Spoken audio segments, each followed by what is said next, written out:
Lahat kami nakaabang buong nitong umaga kasi na may revelation na revelation about merong expose tungkol kay Senator Jinggoy at saka kay Senator Joel at nagkaroon sila ng pagkakataon to say it sa plenary kanina kung ano yung kanilang reaction doon. Briefly, ano ba ang kanilang reaction?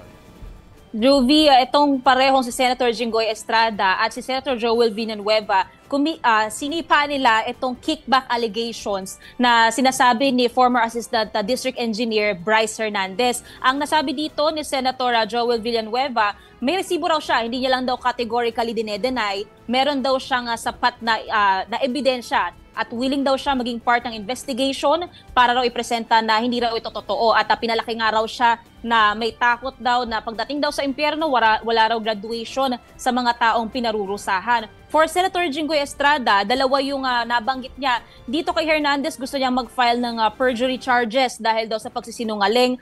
Yung GAA, yung insertions na around 300 million pesos, maaari naman daw, kumuha lang daw ng section sa GAA at mag-pinpoint na lang daw kahit kanino para raw masabi na sa kanya nakaugnay itong budget insertion. And pagdating doon naman kay Beng Ramos, na sinabi ni Hernandez, staff daw mismo ni Senator Jinggoy na nag-uutos dito kanila Hernandez patungkol sa pagkuha either ng pera o kung ano mang kautusan na may na may mali siya patungkol dito sa issue ng flood control projects. Wala raw siyang staff na Beng Ramos. Kaya nag-request na rin siya dito, nagsulat na siya kaya Secretary General Renato Bantug ng pag-iimbestiga dito kay Beng Ramos. Hindi niya raw staff ito, staff daw ito ng Senate Blue Ribbon Committee, pero nasabi rin ni Senator Jinggoy, naging nobya raw ito ng staff niya dati. Balik sa inyo.